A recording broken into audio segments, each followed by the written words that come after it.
მოგესალმებით ქალბატონებო და ბატონებო, ვაგრძელებთ ჩვენ საუბრებს ციკლიდან ქრისტიანობა და თანამედროვეობა.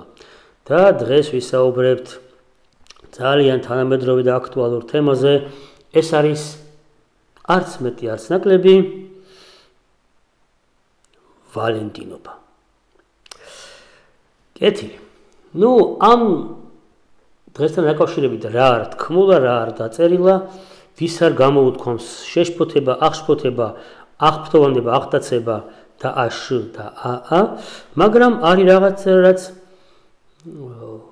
უნდა ვთქვათ, არა იმიტომ რომ ეს არავინ იცის, ალბათ ეს ბევრმა იცის, მაგრამ ამის არ თქმა არ შეიძლება. ნაცვლად იმისა, რომ ადამიანები მიდიოდნენ ხოლმე წუხრის და ცისკრის მსახურებაზე თებერვლის 14-ში, რომ ხვალ მირქმად ენდება ერთ-ერთი უდიდესი დღესასწაული, სადაც ძველი აღთქმიდან ახალ აღთქმაში გადადის. მადლი. სადაც ეგებება ადამიანი, ვინც დიდხანს ელოდა ქრისტიან შეხვედრას. ეგებება მას, ვინც არის ღმერთი სიყვარული. აი ამის ნაცვლად ჩვენ ეგებებით არა მას, ვინც ჭეშმარიტი სიყვარულია, არამედ მივდივართ რაღაცა მითიურ სიყვარულობანას. თამაშობთ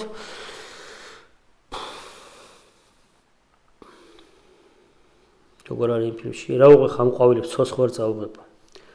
აი ნაყიდი ყვავილებით, ნაყიდი სათამაშოებით, თან უკარნახობენ, თუ როგორ უნდა აღუშვას სასწაული. აუცილებელი დიდი ფუმფულა, რაღაც სათამაშოები ვიყიდოთ, კამფეტები, ყვავილები. გინდა არ გინდა ხვდები, რომ ვიღაცის ძალიან ჭკვიანი და ლამაზი მარკეტინგული კამპანია, მაგრამ რას ისა? შენ ჩართული ხარ ამაში. ის გოგონაც ხომ ელოდება შენგან, რომ შენ მიხვალ და აჩუქებ მას ამ ყვავილებს. და თუ არის ამას ხომ მოგეჭრა თავი. ის გოგონაც ხომ ფიქრობს, რომ შენ თავს ვალდებულად თვლი, რომ ამ დღეს დააფიქსირო, რომ შენ ის გიყვარს. როგორც არის. მოკლედ. საოცარი ცირკია მოწყობილი სიყვარულობანას თამაშით, მაგრამ ნახოთ რა რელიგიური ისტორია შეიძლება ქონდეს ამას და რა უკულტურობის ნიშნები შეიძლება ახდეს ამას. მაშასე დავიწყოთ თავიდან. იმით რაც ალბათ ყველა იცის და მე ვთქვათ ის რაც ძალიან ბევრმა არ იცის.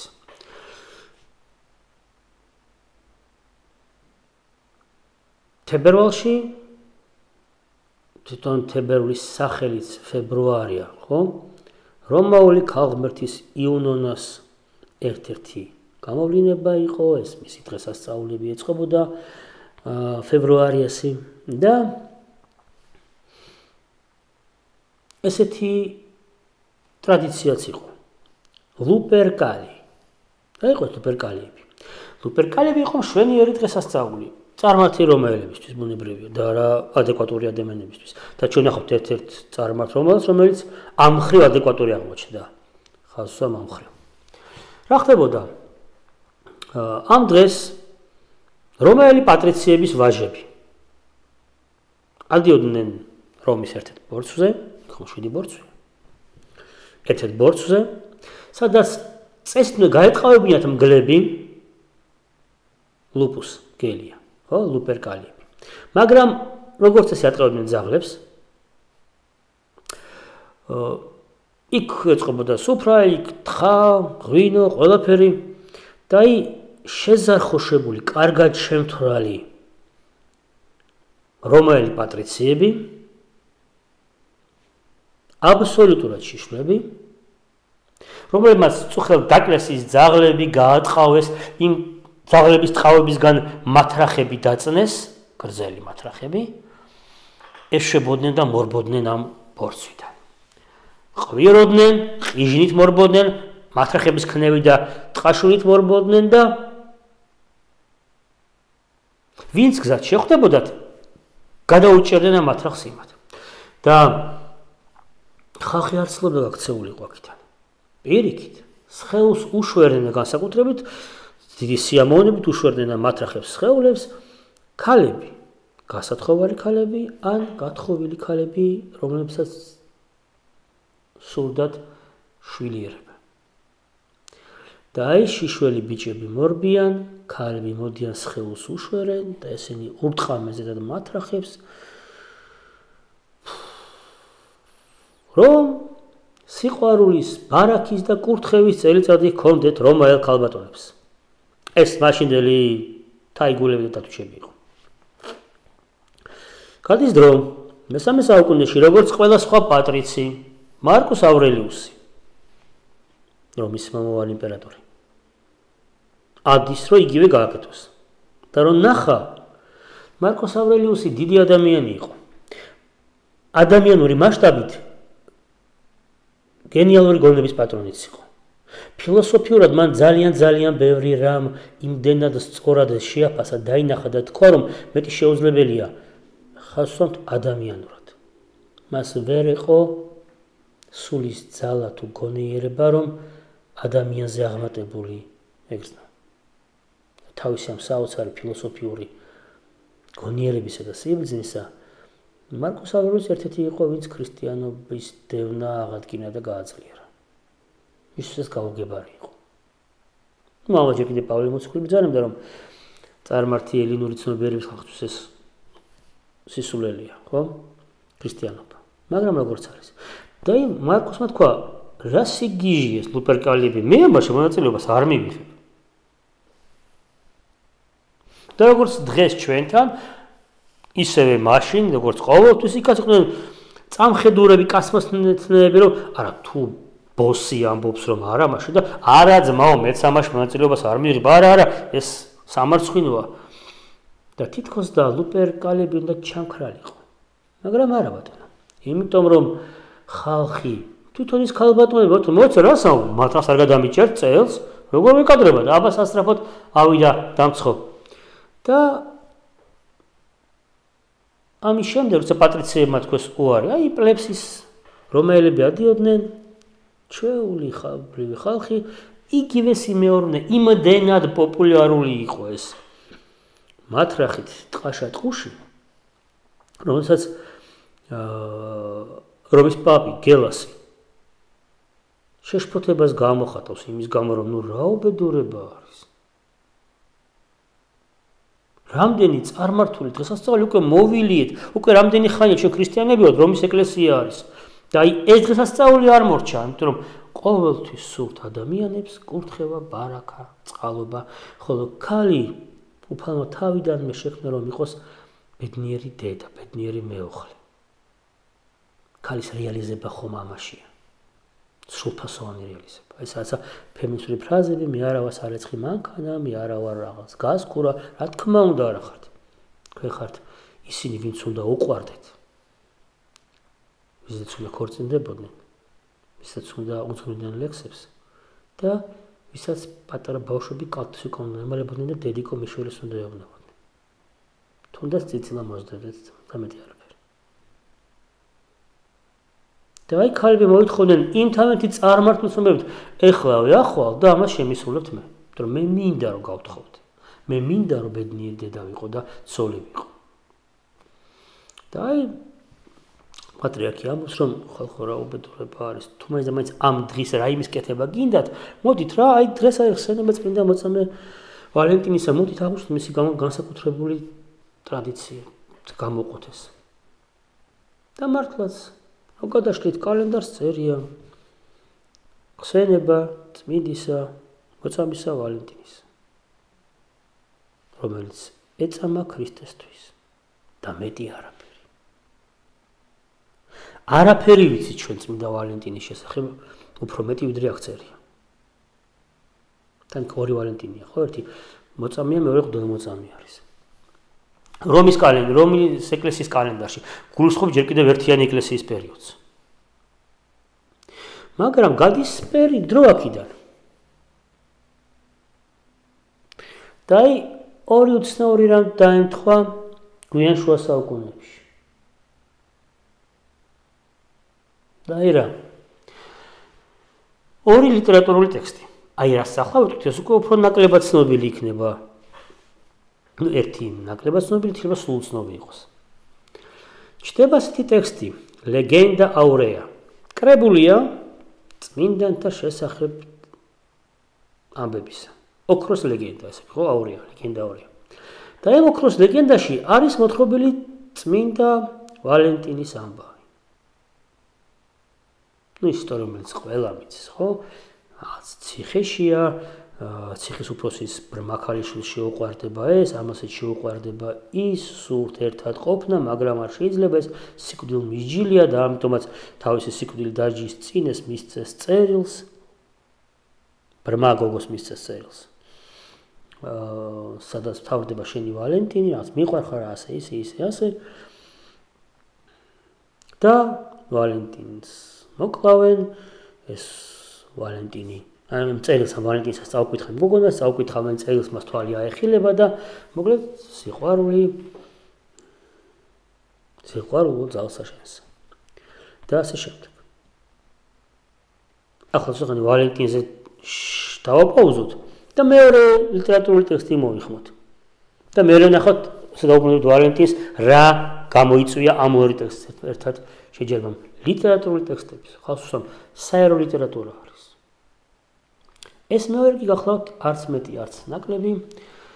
ცნობილი ინგლისელი ავტორის ჯეფრი ჩოსერის The Parliament of Fools, ფრინველთა პარლამენტი. შვენიერი, გრძელი, პოეტური ტექსტია.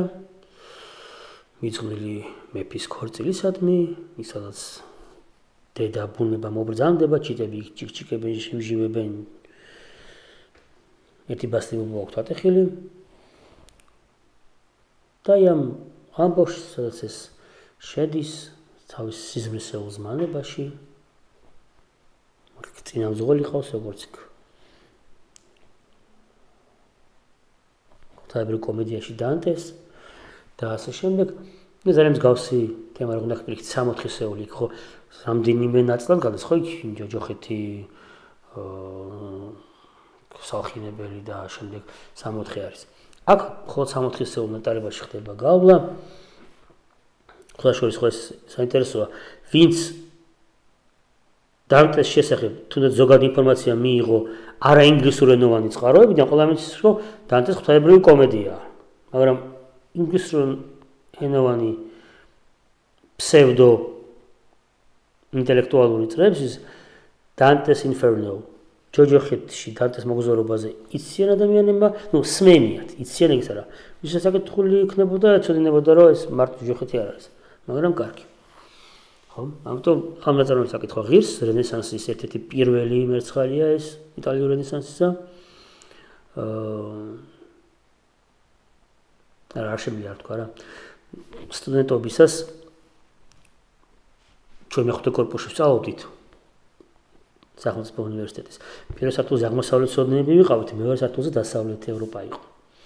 და იქ შესაძლებელზე კიბებთან ხვდებოდით ხოლმე ერთმანეთს, გავართ ვსაუბრობ და უცებ ორი გოგონა მოდის. და ერთი მეორეს ეუბნება. ისო ვინ არისო კომედია რო დაწერაო? ეს პასუხობს. დანტე ალერგიულიო. ისონება, არა გოგო, რა ალერგიული, ალეგორიულიო. აჰო, დანტე ალეგორიულიო. მე დიდი იმედი მაქვს, რომ გოგონებს გამოსთა მოუწევდათ. ცოტა სხვა პასუხს გასცემდნენ. დანტეს შესახებ. კარგი. დაუბრუნდეთ ჯეფრი ჩოსერს.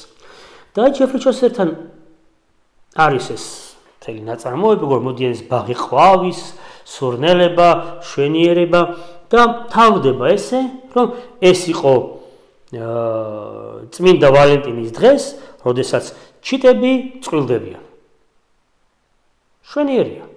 და როდესაც ეს ინგლისური ნაწარმოები ფრანგულად ითარგმნა და ფრანგულ საზოგადოებაში გახდა ცნობილი, ეგრევე ყველაზე ცნობილი ვალენტინობა როდის იყო, რა თქმა უნდა, თებერვლის ვალენტინობა. და ჩაითვალა, რომ 14 თებერვალი არის ვალენტინობა. ოღონდ აქ თავიჩინა ერთი პატარა კულტურობის დაპერწკალმა. საქმე გახლავთ ის, რომ მთელი ნაწარმოები აღწერს მაისს. იქ ვენერას მდგომარეობაც კი აღწერილი ცაზე, რომელიც მხოლოდ მაისში შეიძლება ყოფილიყო ინგლისისეც ასე. რა თქმა მიგეს, რომ ეს იყო მაისის მშვენიერი დღე. მთლიანად აღწერს მაისის ამბებს და მართლაც 2 მაისს არის ვალენტინის ხსენება. ასევე მღვდელმოწამის, ოღონდ ეს ეპისკოპოსი იყო უკვე, არა ის მღვდელი, არამედ ეპისკოპოსი იყო. ანუ ჯეფრი ჩოსერი აღწერს სულ სხვა დღეს, სულ სხვა წმინდანს, უბრალოდ სახელი დაემთხვა ამ ვალენტინთან. და იმის გამო რომ საფრანგეთში სადაც უფრო თბილა, სადაც თებერვალში უფრო ზომიერი ჰავა, ჩათვალეს რომ ის იყო თებერვლის ვალენტინობა, არა და სპეციალურად შეგიძლიათ ნახოთ კიდეც. არსებობს ისეთი მონაცემები, თუ როგორი იყო კლიმატი ევროპაში, ინგლისში. ჯეფრი ჩოსერის დროს, თებერვალში. საშუალო ტემპერატურა იყო 7, ყველა ბაბადაში მაღალი ტემპერატურა იყო 7 ან 8 გრადუსი ცელსიუსით. ერთ-ერთი ქრონისტი აღწერს კიდეც რომ იმდენად ციოდა ამ პერიოდში ინგლისში რომ ტბებში არა მარტო წყალი, თევზებიც გაიყინა, ну ყინვა ძალიან დაბლად ჩავიდა. უსინებად გარკვეულ დონეზე იყინება ხოლმე წყალი, ქვევით თევზები აგზელებენ ცხოვრებას. ბოლომდე გაიყინაო ტბა და ფუღუროებში ციყვები გაიყინენ. ბუნებრივი არც ერთი ჩიტი არ წყვილდება თებერვალში ინგლისში, იმიტომ რომ რო ჩიტები შეწყვილდებიან, მერე ბიოლოგიურად ბუნებრივებში უნდა დოს კვერცხი. როცა ტემპერატურა არის 7 გრადუსი, არც ერთი ჩიტი არ დებს კვერცხს. დიახ, ასე რომ ვალენტინობა ეს იყო მაისის დღესასწაული. მაგრამ აი ფრანგულმა საკუთარი თვალით საკითხულმა, საკუთარ პრიზმაში დანახულმა ინგლისურმა ამბავმა აქციეს თებერვლის ვალენტინობად. ანუ, როგორც ჩვენ ვისაუბრეთ თავის დროზე აღმოსავლური კალენდრის ახალეთის აღნიშვნაზე, არც თვე დაემთხვა, არც რიცხვი დაემთხვა, არც წმინდანი დაემთხვა, მაგრამ სამაგიეროდ ჩვენ ყველამ ვიცით, რომ მთელი წლის განმავლობაში გაყიდული ვარდების 50% იყიდება ვალენტინობას ევროპასა და ამერიკაში. გასაგები ხდება, რომ ეს ძალიან კარგი მარკეტინგული სვლა არის. აი რაც იყიდება ვარდები მთელი 364 დღე, იმის იმდენივე იყიდება ერთი დღის განმავლობაში ევროპასა და ამერიკაში. ეს კარგი მარკეტინგული სვლა არის. არანაირი რეალური სიყვარულის დღეს არ შეიძლება იყოს. და თუ რატომ კიდევ ერთ ამას დავამატებთ, აი როცა ვალენტინზე ოქროს ლეგენდაში ითქვა, აი ის რაღაცა გამოგონილი 1000 წელი გასული ვალენტინის მოწამებელი აღსრულდა. და უცებ ვიღაცა მოიგონა ეს ისტორია იმ მეცი ხონეზე მის ბრმა ქალიშვილზე და ასე შემდეგ და შემდეგ მოვიდა აი ჯეფრი ჩოსერი, აი ეხლეს მივიღეთ, აი შემდეგ გადავედით და ჩნდება ახალი ლეგენდები ვალენტინზე. თურმე ვალენტინი იმიტომ ჩასვეს ციხეში, რომ ის ჯვარს წერდა რომაელ ჯარისკაცებს, ახლა ახსნი. თუ ადამიანი დაქორწინებულია, ის არ ეხმდებარებოდა გაწოვას რომის არმიაში ერთი წლით მაინც და ამიტომაც იმპერატორს უნდოდა რომ არ ყოლოდა ჯარში ცოლიანი მეომრები და ეს თურმე ჯვარს წერდა მათ და უიმე საწყალი წარმართი იმპერატორი თურმე ვალდებული იყო ქრისტიანული ჯვრისწერა ეღიარებინა. როგორ? როცა ჯვრისწერის ცალკე წესი მე-9 საუკუნეში ჩნდება, მე-12 საუკუნეში ის იმპერატორებისთვის. რატომ თვლით რომ ქრისტიანთა დევნის დროს რომელიმე წარმართი იმპერატორი იქნებოდა ვალდებული, გაეთვალისწინებინა ქრისტიანული ჯვრისწერა? აბსურდი, უკულტურობა, უვიცობა. არც ეკლესიის ისტორია იცის ამის მომ ბოდველმა, არც რომის ისტორია იცის. წმინდა ივანე ოქროპირის მშობლები, ბასილის მშობლები ისინი იყვნენ დაქორწინებულები რომაული წესით. ძალიან მარტივია. შვიდი სოფიოკრების მამების მშობლები იყვნენ რომაული წესით ქორწინებულები, ვინც რომის იმპერიაში ცხოვრობდა ბუნებრივი. ჯვრისწერა მაშინ წირვაში ჩართული ერთი მომენტი იყო ხოლმე. ცალკე მსახურება არ არსებობდა. ცალკე ტიპიკონი ჯვრისწერის არ არსებობდა. და მეორე ერთი წარმართი მდევნელი იმპერატორი რატომ ჩართულა რომ უიმე ამ მღვდელმა ჯვარი დაწერა, მაშინ ბოდიში უნდა გაუშვეს ეს ჯარიდან. რატომ? სადაური ლოგიკით. ანუ აბსურდი აბსურდს მიაწვა ჯერ მღვდელს, რომელიც ჩვენთანაც კი კათოლიკეებში სულ ცელიბატია, დასავლეთში სულ ცელიბატია დაუშვათ. ჩვენთანაც კი თუ ადამიანი უკვე მღვდელია, ცოლის მოყვანა აღარ შეუძლია.